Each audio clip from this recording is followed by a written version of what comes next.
히브리서 11장 1절부터 3절을 읽겠습니다. 히브리서 11장 1절로 3절 말씀 봉독 끝나면 아멘하고 앉으시기를 바랍니다. 제가 읽겠습니다. 믿음은 바라는 것들의 실상이요 보이지 않는 것들의 증거니 선진들이 이로써 증거를 얻었느니라. 믿음으로 모든 세계가 하나님 말씀으로 지어진 줄을 우리가 아나니 보이는 것은 나타난 것으로 말미암아 된 것이 아니니라. 아멘. 자리에 앉습니다. 세상은 들리고 사람들은 떠나요. 찬양하겠습니다.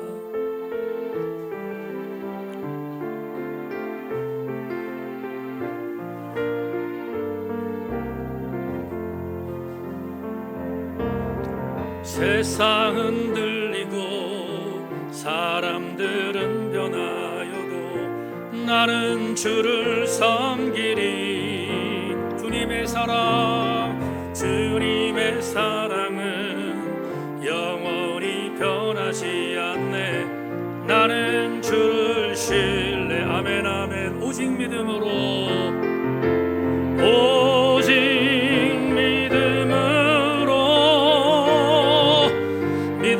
내가 살리라.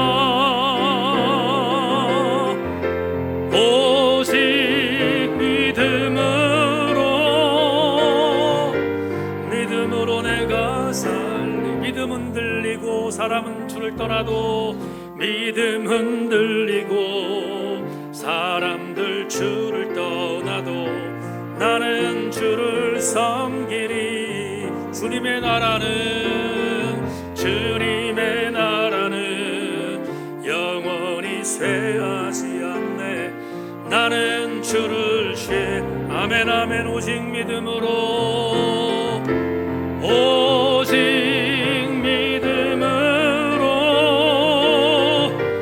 믿음으로 내가 살리라. 오직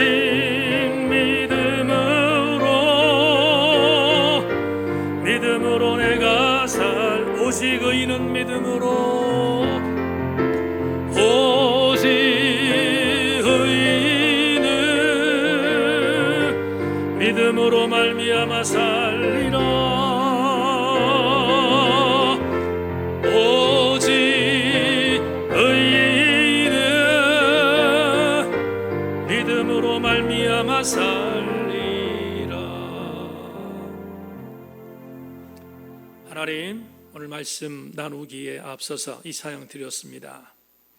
우리 모두와 함께 믿음으로 사는 결단의 시간이 되게 하여 주시옵소서.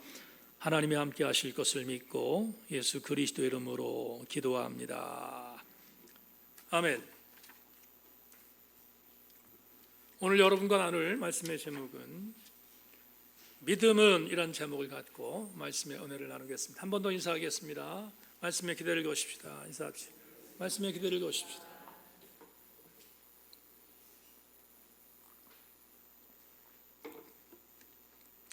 반주자가 나갔지만 찬송가 445장 1절과 2절만 찬양하겠습니다. 445장 1절과 2절을 그냥 무반주로 찬양하겠습니다. 1절과 2절만 드리겠습니다.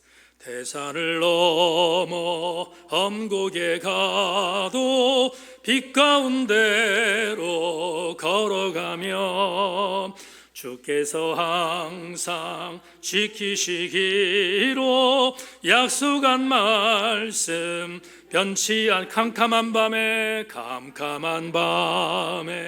다닐지라도 주께서 나의 길 되시고 나에게 밝은 빛이 되시니 길 잃어버릴 염려 없네. 하늘의 영광 나의 맘속에 자고도 넘쳐 할렐루야를 힘차게 불러 영원히 주를 찬양하리.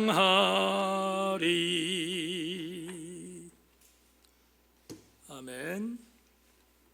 그냥 부른 찬양이 아니고요.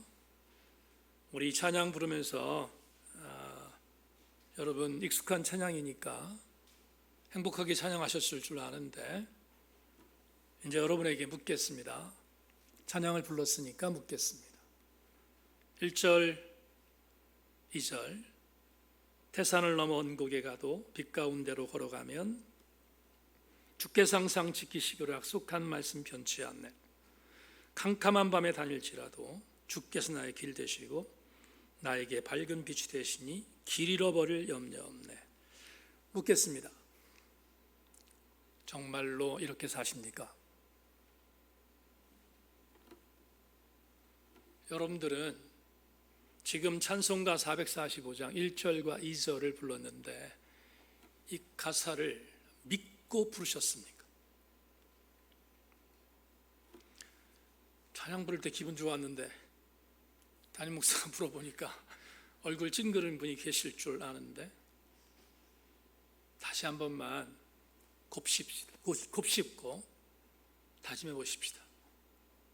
성도는 오늘 찬송가 445장 1절과 2절 이 가사를 부른 대로 사는 게 성도입니다. 그러니까 우리는 다시 한 번만 445장을 가슴에 새겨야 합니다. 미국의 오클라호마의 대학교에 종교학을 가르치는 찰스 킴볼이라는 종교학 교수가 있는데 제가 금년 초에 이 찰스 킴볼의 글을 읽다가 밑줄 근 내용이 있습니다. 이렇게 말합니다. 믿음이란 인간이 살아가는 삶의 속성이다. 믿음이 뭐냐? 믿음은 인간이 살아가는 삶의 속성이래요. 정말 젊은 아이들 말대로 빼박의 정의입니다. 기가 막힌 정의가 아닐 수 없습니다. 여러분, 우리 기독교는 캐톨릭에서 중세 캐톨릭에서 이런저런 부분에 있어서 폐해를 반대해서 나온 교파를 개신교라고 말합니다. 우리 교회는 개신교에 속해 있는 교회입니다. 여러분 아시는 서부동 성당에 가면 신부들이 미사를 집례하는데 캐톨릭은 철저하게 예전 중심적입니다. 그들은 강론을 10분 정도 하는데 또 이렇다고 설교 짧으니까 카톨릭으로 가겠다고 생각하지 말고 강론 중심이 아니라 예전 중심이기 때문에 예전을 정말 소중히 여기는 캐톨릭과는 달리 우리 개신교회는 말씀 종교이기에 말씀을 중요시 여깁니다. 그런데 말씀을 중요시 여긴다는 말은 다른 쪽으로 얘기하면 믿음에 대하여 강조한다는 의미를 갖고 있습니다. 오늘부터 여러분과 함께 믿음장 여행을 떠날 것입니다. 몇 주가 될지 모르겠습니다. 제 예상으로는 한 5, 6주 더 나갈 수도 있는데 하여튼 몇 주가 될지 모르지만 오늘부터 믿음장이라고 얘기하는 11장 연구를 떠날 터인데 히브리서 11장은 총 40절로 이루어져 있습니다. 그런데 무려 24번이나 믿음이라는 단어가 등장합니다. 그래서 수많은 사람들은 히브리서 11장을 믿음장이라고 말합니다. 절대로 지나친 강조가 아닙니다. 우리는 그동안 믿음에 대한 이런저런 수많은 정의들을 들어왔습니다. 그러나 순서에 맞추어서 오늘이 히브리서 39번째의 강의 시간인데 순서에 도착했으니까 그동안에 여러분들이 알고 있었던 믿음이란 단어와 더불어 조금 더 깊숙이 믿음에 대한 정의를 내리고 믿음이 과연 무엇인가에 대하여 연구할 것입니다. 이번 기회가 믿음에 대하여 강철 같은 믿음을 갖고 견고히 서는 행복한 시간 되기를 주의 이름으로 축원합니다. 오늘 1절 보겠습니다. 1절 여러분 너무나 잘 알고 있는 익숙해 있고 수없이 들었던 구절이니까 같이 한번 읽겠습니다. 다 같이 시작. 믿음은 바라는 것들의 실상이요 보이지 않는 것들의 증거다. 한 번만 더 읽겠습니다. 시작. 믿음은 바라는 것들의 실상이요 보이지 않는 것들의 증거다. 다 같이 아멘. 이 구절을 메시지 번역으로 읽겠습니다. 유진 피터슨 목사는 정말 중요하게 이 구절을 해석했는데요. 메시지로 읽겠습니다. 삶의 근본 사실은 이것입니다. 하나님을 신뢰하는 믿음이야말로 삶을 가치 있게 하는 든든한 기초입니다. 믿음은 볼 수 없는 것을 볼 수 있게 하는 단서입니다. 이 구절을 함께 좀 새깁시다. 믿음은 볼 수 없는 것을 볼 수 있게 하는 단서다라고 정의합니다. 그러니까 오늘 본문의 저자인 히브리서 저자나 조금 전에 말씀드렸던 찰스 킴볼이나 유진 피터슨의 정의는 일맥상통합니다. 지난 일주일 동안 어떻게 살다 오셨습니까? 오늘 일부 예배 기도하셨던 김웅수 집사께서 이런 기도를 했어요. 하나님, 지난 일주일 동안 살면서 온전하지 못한 삶을 살았던 일주일 회개합니다. 그리고 김 집사님이 표현한 표현 중에 다시 말씀을 통해서 다자비하게 주옵소서. 오늘 박수원 집사님 일부 예배 기도했는데 거의 똑같은 참회의 기도를 드렸습니다. 일주일 동안 여러분 얼마나 힘들게 사셨습니까? 특별히 지난 일주일 동안 코로나에 감염돼서 지금 유튜브로 줌으로 떨어져서 예배드리는 지체들 얼마나 많이 힘들었겠습니까? 또 이미 경험한 여러분들도 많이 힘들었을 줄 압니다. 우리가 삶이라고 하는 것을 살아가면서 지속적으로 버겁고 힘든 삶을 살 때가 한두 번이 아닙니다. 그런데 오늘 여러분 예배에 나오셨습니다. 다시 예배에 올곧게 서기 위해서 나온 이유가 뭘까? 이런 이유가 거의 일맥상통할 것입니다. 믿음이 뭐라고 했습니까? 삶의 속성이라고 했습니다. 믿음은 볼 수 없는 것을 볼 수 있게 만드는 단서라고 했습니다. 그렇다면 오늘 우리가 예배를 나온 이유는 내가 보지는 못하지만 나의 삶의 연속성 속에서 내가 지난 일주일 동안 삶을 살면서 어려운 일이 있겠지만 그럼에도 불구하고 둘 중에 하나, 하나님이 나를 좋아지게 하셔서 나왔고, 아멘. 아멘. 두 번째, 좋아지게 할 것을 믿었기 때문에 나오는 거죠. 이 두 가지는 볼 수 없는 것이지만 볼 수 있다는 믿음을 갖고 오늘 예배에 나온 것이 우리 모두입니다. 전혀 다르지 않아요. 제가 신학대학 학부 때 좀 늦게 읽었는데 학부 때 어른들의 동화라고 하는 생텍쥐베리의 어린 왕자를 읽었습니다. 굉장히 많이 그 글에서 은혜를 받은 그런 문장들이 굉장히 많습니다. 많은데 어른들의 동화이기 때문에 의미도 굉장히 깊었습니다. 그 중에 생텍쥐베리가 화자가 돼서 이렇게 말하는 문장이 있습니다. 아름다운 것은 보이지 않는 법이지 여기 보이는 것은 껍데기뿐이야. 가장 중요한 것은 눈에 보이지 않아. 여러분, 어린 왕자가 갖고 있는 생각에 대한 부분의 글들을 이렇게 가슴에 담으면서, 이때가 제가 24인가? 그때 이 책을 읽었는데요. 그때 제가 신학생이었어요. 신학생으로 혼돈스러웠던 여러 가지 일들이 있었는데 이 문장을 보다가 무릎을 쳤어요. 그래, 내가 신학대학 들어온 이유가 이건데. 이제 말씀을 드리겠지만 생텍쥐벨의 이 말은 우리의 믿음의 중요한 단서입니다. 굉장히 중요한 단서입니다. 우리가 만약에 보이는 것을 믿는 사람이라면 과연 얼마나 신앙생활을 할 수 있겠습니까? 근데 생텍쥐벨가 뭐라고 말합니까? 보이는 것보다 보이지 않는 것이 중요하다는 그의 말은 신앙의 걸음을 띄고 있는 우리들에게 굉장히 큰 시사점을 주고 있습니다.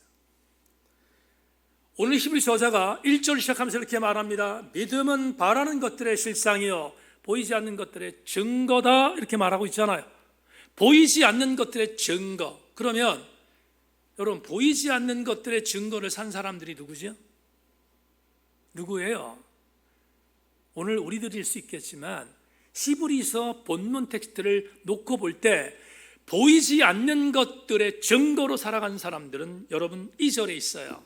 오늘 본문 2절에 중요한 인물들이 나옵니다. 뭐라고 다 있습니까? 2절 이렇게 말합니다. 선진들이 이로써 증거를 얻었느니라. 이 선진이라는 단어 나오죠? 선진이라는 단어는 어떤 뜻이냐면 어른, 장로라는 뜻입니다. 여러분, 장로교회를 영어로 뭐라고 말하냐면 프로스피테리안이라고 합니다. 장로교회를 프로스피테리안 처치라고 말을 하는데 이 프로스테로스라는 단어가 선진이라는 뜻이에요. 이게 헬라어 단어의 장로라는 뜻이기도 하고요, 선진이라는 뜻입니다. 근데 이 선진을 돌아가셨는데 김달수 박사님이 자기의 주석서에서 이렇게 썼습니다. 선진들은 구약시대의 신앙을 증거하는 증인들로서 이스라엘 역사의 역사적 전통에 서 있는 사람들을 가르친다. 그러니까 김달수 박사의 주석에 의하면 선진이 있는데 이 구약에 있는 이 믿음을 갖고 보이지 않았지만 보이는 것으로 살았던 믿음의 장로들, 믿음의 선배들이 있다. 그 선배들이 누군가? 앞으로 여러분 히브리서 총 40절에서 함께 살펴볼 사람들입니다. 앞으로 여러분과 나눌 사람들입니다. 분명한 사실은 믿음의 선진들은 보이지 않는 것들에 대하여 증거를 갖고 살아왔던 사람이다, 이렇게 말합니다. 왜 히브리서 저자가 이렇게 말하죠? 왜 구약 성경에 유대의 믿음의 선진들을 끄집어냈습니까? 여러분들께 여러 차례 설교했지만 히브리서의 수신자는 배교의 위험성을 갖고 있었던 사람들이었어요. 그러니까 유대교로 돌아가려고 하는 사람들이었는데 유대교에 있었던 사람들뿐만 아니라 신약에 있는 사람, 앞으로 보겠습니다마는 신약에 나오는 사람들까지 포함하여 모두가 보이지 않는 증거가 보이지 않는 것이었지만 그 증거를 살았던 사람들이 있는데 너희들은 왜 유대교로 돌아가려고 하는가를 역설하기 위하여 믿음의 선지라는 단어를 끄집어낸 것입니다.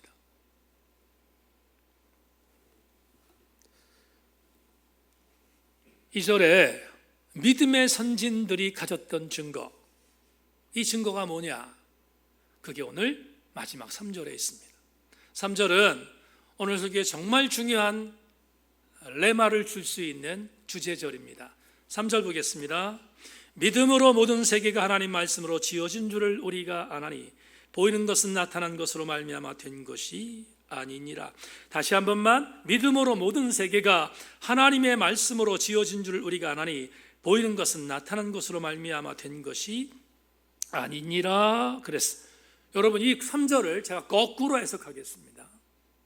3절에 있는 말씀을 거꾸로 보면 믿음의 정의, 특별히 선진들이 믿음으로 살아왔던 증거들을 두 가지로 제시합니다. 제가 거꾸로 본문에 있는 3절의 말씀을 거꾸로 해석하겠습니다. 믿음의 선진들이 흔들리지 않았던 이유는 두 가지입니다. 첫째, 믿음이라는 것은 보이지 않는 것이라도 보이게 하는 능력인 것을 믿었기 때문이에요.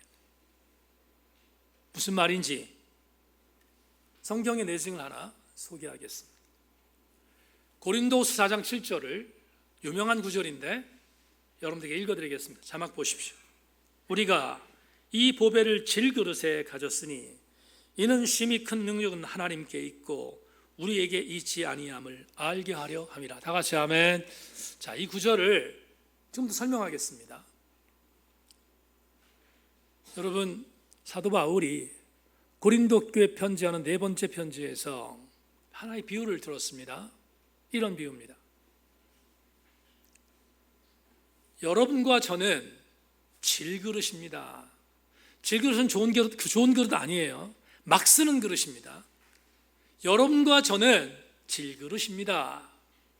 그런데 우리 감사할 일은 막 쓰는 질그릇과 같은 저와 여러분들 안에 담겨 있는 보배가 있습니다.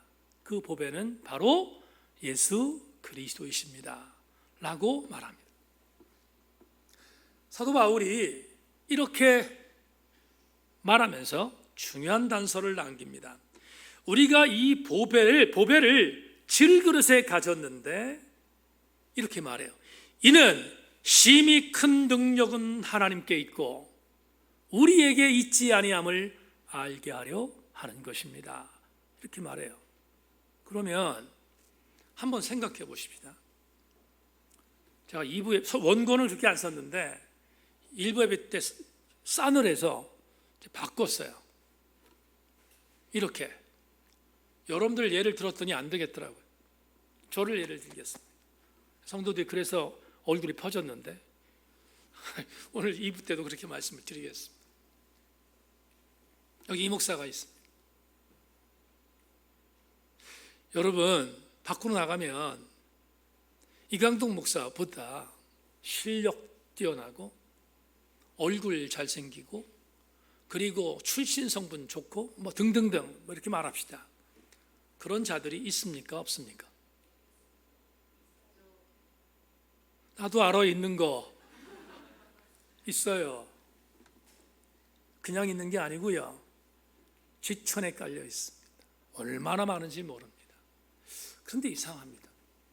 하나님의 계산으로 보면 저보다 훨씬 더 뛰어난 그 사람들이 지천에 깔려 있는데 그들을 주님이 부르셔서 목사를 만들었으면 훨씬 더 주님의 일에 조금 더 훨씬 더 주께서 보실 때 수지 맞는 일을 하시지 않겠습니까? 그런데 이상한 것은 하나님은 저보다 훨씬 뛰어난 그들을 부르시지 않고 마른 장작 같은 이 목사를 불러서 목사로 만드셨잖아요. 이게 이해가 됩니까? 이해가 안 돼요. 이해가 안 된다고. 근데 저를 부르셨어요. 부르셔서 저를 하나님의 도구로 사용하고 계셔요. 그러면 이제 나를 택한, 이 목사를 택한 하나님의 의도가 무엇일까? 여기에 있습니다. 저는 중요하지 않다는 거예요. 여기는 이 목사는 중요하지 않다는 거예요. 그럼 뭐가 중요한가? 이 목사라는 질그릇 안에 담겨 있는 보배가 중요하다는 거예요. 그 보배는 누구? 예수 그리스도라는 거예요. 그러면 이렇게 우리가 해석할 수 있습니다. 이강동 목사가 일하는 것이 아니라 하나님의 놀라운 역사는 이강동 목사 안에 담겨 있는 예수 그리스도께서 일하는 것이 분명하지 않겠습니까? 내 안에 있는 예수 그리스도가 이강동 목사를 사용하여 일하시는데 그 일하심이 보입니까? 보이지 않습니까? 안 보이잖아요. 보이지 않아요. 여러분, 보이지 않는다고요. 제 안에서 일하시는 하나님의 일하심은 보이지 않아요. 근데 분명한 사실이 있으면 그걸 제가 느껴요. 느끼잖아요. 이강동 목사는 지난 30여 년 동안 목회 중에 이걸 뼈저리게 느껴요. 와, 마른 장작나무 같은 난데 나 같은 걸 사용하셔서 하나님의 능력을 이루시는 것, 그것은 보이지 않는 것이지만 이 목사는 그걸 느끼고 있다고요. 그 느끼는 것이 뭔가? 그게 믿음이다. 그게 믿음이에요. 소급하겠습니다. 아니, 회원을 확장하겠습니다. 저만 그렇습니까? 그렇지 않습니다.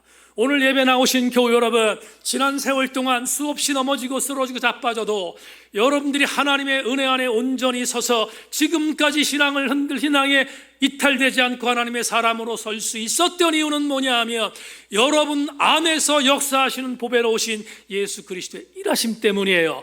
근데 그 일하심을 내가 느끼고 있다면 그는 믿음이 있는 자입니다. 믿음은 보이지 않지만 보이게 하는 능력이기 때문입니다. 여기 나오신 교우 여러분 한 명의 예외 없이 하나님이 여러분을 위하여 일하신다는 사실을 보이지 않지만 보이는 것으로 믿는 능력이 있다면 여러분들은 믿음을 갖고 있는 사람입니다. 이 믿음에서 흔들리지 않기를 주의 이름으로 소망합니다. 한 가지만 더 예를 들겠습니다. 마가복음 5장에 보면 12년 동안 혈류병을 앓던 여인이 등장합니다. 12년 동안 여성이 하혈을 해요. 기가 막힌 일 아닙니까? 여성이 하혈을 한다는 것은 그것도 1, 2년도 아니라 12년 동안 재앙 중에 재앙입니다. 성경을 보세요. 큰 의원에도 갔습니다. 돈도 많이 허비했으로 가는 게 아니에요. 노력했습니다. 근데 백약이 무효했습니다. 이 여인이 고통 중에 있었는데 어느 날 자기의 마을로 예수께서 오신다는 이야기를 들었습니다. 그리고 그녀가 결심합니다. 무슨 결심을 했는지 마가복음 5장 27절 28절에서 어떤 결심을 했는지 여러분 들어보시기 바랍니다. 예수의 소문을 듣고 무리 가운데 끼어 뒤로 와서 그의 옷에 손을 대니 이는 내가 그의 옷에 만손을 대어도 구원을 받으리라 생각함이 일러라. 이에 그의 혈류 근원이 마름에 곧 마름에 병이 나은 줄을 몸에 깨달으니라. 그렇다면 이 구절을 통해서 우리에게 주는 은혜가 있습니다. 보세요. 여인이 두 가지 동사가 주목되는데 동네로 들어오셨습니다. 그런데 이상한 생각이 들었습니다. 내가 저분의 옷에 손을 대면 내 질병이 고침받을 것이라고 뭐 했다고? 생각했어요. 그래서 현장으로 갔습니다. 여러분 레위기를 보면 하혈한 여자는 절대로 군중 앞에 가면 안 돼요. 그런데 죽기를 각오하고 군중 앞에 갔습니다. 수많은 군중들에 둘러싸여 있는 예수님의 앞으로 가서 하혈한 여자가 옷에 손을 댔습니다.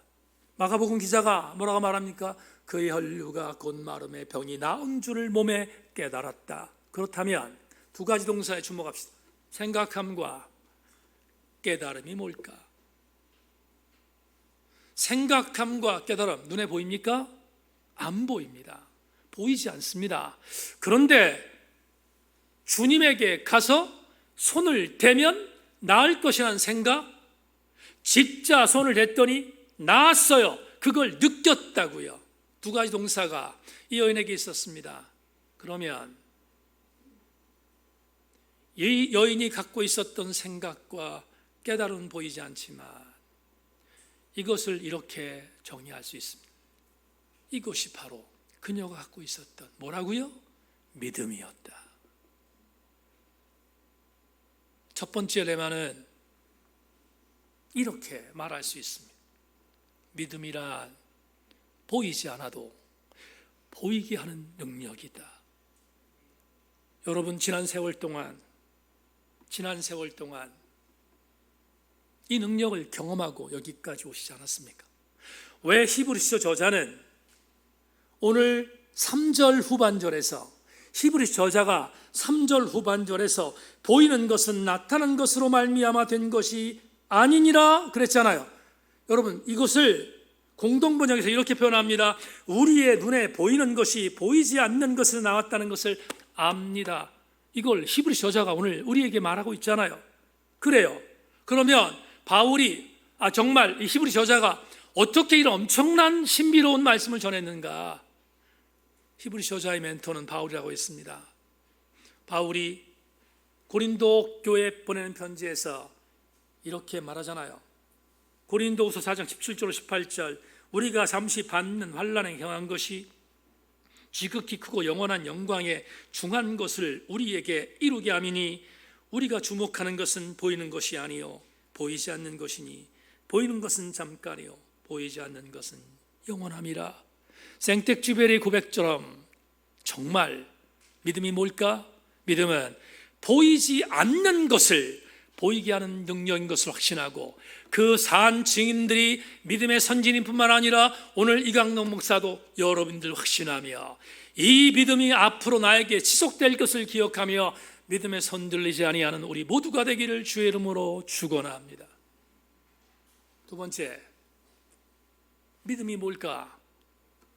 믿음은 오늘 3절 전반절에 있습니다. 3절 전반, 거꾸로 해석한다고 했죠. 3절 전반절에 이렇게 말합니다. 믿음으로 모든 세계가 하나님의 말씀으로 지어진 줄 우리가 아나니, 믿음으로 모든 세계가 하나님의 말씀으로 지어진 줄 우리가 안다라고 히브리서 저자가 말합니다. 이 말씀은 요한복음 1장 1절 5절 말씀과 연관됩니다. 요한복음 1장 1절 5절에서 사도 요한이 이렇게 적시했습니다. 태초에 말씀이 계시니라. 이 말씀이 하나님과 함께 계셨으니 이 말씀은 곧 하나님이시니라. 그가 태초에 하나님과 함께 계셨고 만물이 그로 말미암아 지은 바 되었으니 지은 것이 하나도 그가 없이 된 것이 없느니라. 그 안에 생명이 있었으니 이 생명은 사람들의 빛이라. 빛이 어둠에 비치되 어둠이 깨닫지 못하더라. 적용하겠습니다. 태초에 말씀이 있었습니다. 그 말씀은 생명과 빛이라고 했습니다. 태초에 말씀에 계셨습니다. 그 말씀은 생명과 빛이라고 했습니다.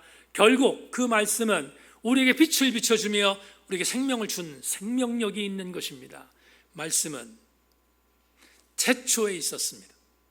그렇다면 우리는 이런 은혜가 있습니다. 여러분, 말씀 역할이 뭡니까? 우리를 살리는 빛의 역할이요, 우리를 살렸던 생명 역할입니다. 그런데 창세기 1장 3절에서 빛으로 오셨고 생명을 주셨던 그 말씀에 대하여 이렇게 영적인 권위를 부여합니다. 창세기 1장 3절 하나님이 이르시되 빛이 있으라 하시니 빛이 있었고, 저는 이 구절에 박수와 찬사를 보냅니다. 여러분, 말씀보다 위대한 권위는 없습니다. 말씀보다 위대한 전쟁은 없습니다. 오늘 일부 예배 때도 말씀을 드렸지만, 제가 만약 어떤 신비적인 현상으로 병고침을 받고 신비적인 현상을 갖고 은혜를 받았다면 저는 오래가지 못했을 존재입니다. 그런데 제가 지금까지 흔들리지 않았던 이유는 너무나 감사하게 흔들 때마다 제 안에 말씀이 있었습니다. 그 말씀은 저에게 빛을 비췄고 저에게 생명을 주셨습니다. 그러기에 넘어져도 일어설 수 있었습니다. 말씀보다 앞서는 권위는 없습니다. 여러분에게 이 말씀을 드린다면 두 번째 레마가 가슴에 와닿습니다. 믿음이 뭘까? 믿음이란 말씀에서 떠나지 않겠다는 반응입니다. 말씀이 뭐라고요? 믿음이 뭐라고요? 믿음은 절대로 말씀 안에서 떠나지 않겠다는 반응이 믿음인 줄로 믿습니다. 저와 여러분들이 가슴에 새겨야 하는 중요한 레마가 아닐 수 없습니다. 예레미야의 내증을 여러분에게 한 가지 소개하고 설교를 마무리하겠습니다. 예레미야 20장 7절로 9절을 여러분에게 읽어드리겠습니다. 여호와여, 주께서 나를 권유하심으로 내가 그 권유를 받았사오며 주께서 나보다 강하게 이기셨으므로 내가 조롱거리가 되니 사람마다 종일토록 나를 조롱하나이다. 내가 말할 때마다 외치며 파멸과 멸망을 선포하므로 여호와의 말씀으로 말미암아 내가 종일토록 치욕과 모욕거리가 됨이니이다. 내가 다시는 여호와를 선포하지 아니하며 그의 이름으로 말하지 아니하리라 하면 나의 마음이 불붙는 것 같아서 골수에 사무치니 답답하여 견딜 수가 없나이다. 이 구절을 마지막으로 여러분들께 설명하겠습니다. 예언자 예레미야는 한 번도 이사야처럼 주님 제가 여기 있사오니 나를 보내시옵소서라고 소명에 응답한 적이 없습니다. 무슨 말인가 하면 하나님이 예레미야 연자를 부르실 때 예레미야는 손살에 쳤습니다. 예레미야는 자기가 작은 아이기 때문에 절대로 예언자가 될 수 없다고 손살에 쳤던 사람입니다. 그런데 하나님이 예레미야를 끄집어냈습니다. 그리고 끄집어내서 예언자로 부르셨습니다. 그리고 말씀을 증거하라는 사명을 위탁하셨습니다. 어쩔 수 없이 예레미야는 하나님 말씀이 나에게 임하니까 예언자로 사역을 감당했습니다. 그런데 그 예언을 감당하다가 엄청난 고통을 당했습니다. 여러분, 예레미야가 지금 이 예레미야 20장 고백을 어디서 했는가 하면 쉽게 말씀드릴게요. 조선시대에 역모를 꿈꾼 사람들 저작거리에 목을 베어서 이렇게 달아놓잖아요. 절대로 이런 부분에 있어서 반역을 깨면 죽음이라 하는 것처럼. 근데 이 당시에 바수울이라고 하는 어떤 권력자가 예레미야의 예언에 대해서 못마땅하게 여겼습니다. 그리고 예레미야를 권력으로 짓밟았습니다. 예레미야는 포로로 끌려가서 포로에서 자기의 삶을 비참한 사람들에게 비참한 꼴을 보이면서 죽을 수밖에 없었던 상황으로 옥고에 갇힙니다. 그때 예레미야가 죽을 고통 속에 있으며 외쳤던 것이 예레미야 20장 7절 9절이에요. 그런데 이 구절을 지금 읽었던 예레미야 20장 7절 9절 말씀을 김기성 목사가 끙끙 앓는 하나님이라는 책에서 이렇게 해석했어요. 여러분, 예레미야 20장 7절 8절에 대한 해석을 들어보십시오. 권유하셨다와 이기셨다는 표현은 지나칠 정도의 순화시킨 번역이다. 권유하셨다고 번역한 파타는 성경에서 여자에게 결혼 전에 성행위를 숙락하도록 설득 유도하는 것을 의미한다. 그리고 이기셨다고 번역한 하자크는 여자에게 혼의 정사를 강요하는 것으로서 그녀의 의사에 반하여 이루어지는 것을 뜻할 때 사용한다. 굉장히 멋있게 그리고 애둘러서 번역했잖아요. 근데 번역을 거칠게 적용하겠습니다.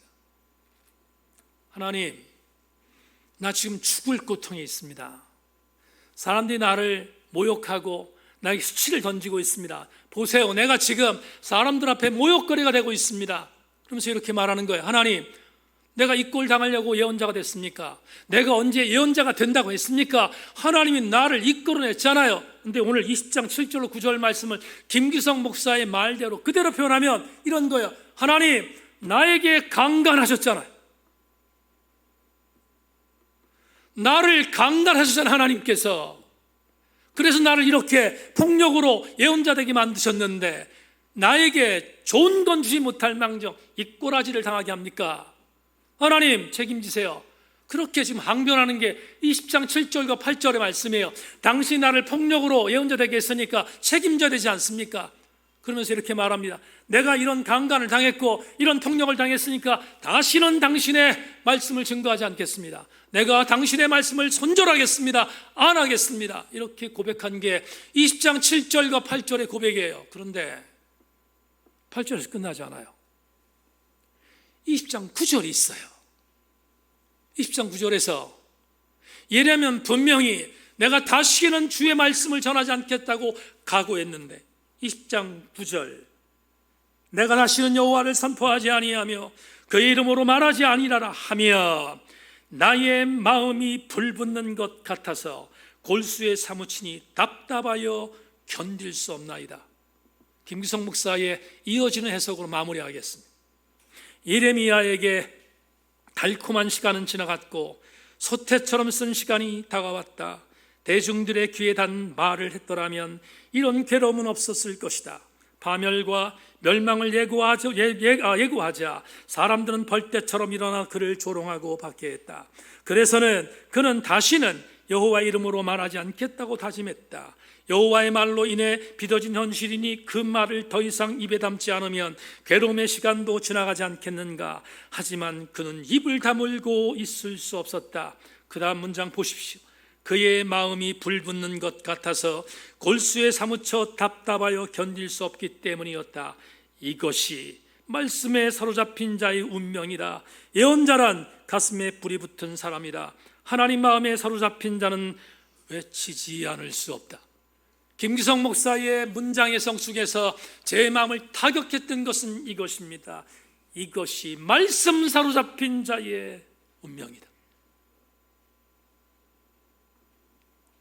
믿음이 무엇입니까?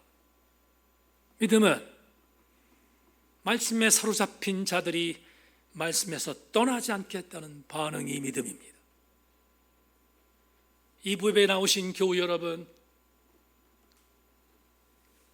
말씀에서 떠나지 않겠다는 반응으로 무장하기를 소망하고, 이 말씀이 여러분들에게 가장 강력한 영적인 무기가 되기를 주의 이름으로 소망합니다. 말씀 맺겠습니다. 앞으로 여러분과 몇 주가 될지 모르지만 믿음장을 강하게 하면서 하나님께 설교 준비하며 원칙을 세우며 기도한 것이 있습니다. 이렇게 기도했습니다. 하나님, 히브리서 11장을 연구하여 교우들과 나누며 한 가지를 약속합니다. 하나님, 믿음을 정의할 때 철저하게 1인칭 객관화시키겠습니다 라고 기도했습니다. 오늘 여러분에게 드렸던 믿음의 정의 두 가지는 여러분 개인에게 해당되는 말씀입니다. 저 사람이 들으라고, 그녀가 들으라고, 암흑의 권사가 들으라고 선포한 말씀이 아닙니다. 오늘 여러분에게 선포한 믿음의 두 가지의 정의는 여러분 개인에게 적용해야 할 가장 중요한 믿음의 정의인 것을 기억하십시오. 팀 켈러가 이렇게 선포했습니다. 진짜 믿음, 언제나 개인적이다. 만약 당신이 예수가 인류 전체의 죄를 용서하기 위해 죽었다는 것을 믿으면서 당신을 위해 죽었다는 사실을 믿지 않는다면 당신은 예수를 믿음으로 붙드는 것이 아니라 당신은 예수가 당신의 이름을 부르는 것을 들은 적이 없는 것이다. 바라기는 오늘 우리 모든 교우들이 히브리서 11장 여행을 떠나면서 흔들리지 않도록, 보이지 않더라도 여러분들에게 보이는 능력으로 다가오시는 주님을 바라보고 말씀에서 떠나지 않겠다는 반응으로 믿음의 아름다운 여행을 떠날 수 있는 저와 여러분 모두가 되기를 주님의 이름으로 축원합니다. 하나님 감사합니다. 오늘 주의 말씀을 나누었습니다. 오직 의인은 믿음으로 말미암아 살리라 고백했던 사도 바울의 선포와 하박국 예언자의 예언처럼, 그리고 오늘 히브리서자의 예언처럼, 유진 피터슨의 말처럼, 찰스 킴볼의 말처럼 믿음에서 흔들리지 않게 하여 주시고 우리 모든 성도들마다 믿음으로 승리하게 하여 주시옵소서. 선하신 주의 은혜를 믿으며 예수 그리스도 이름으로 기도 올리옵나이다. 아멘.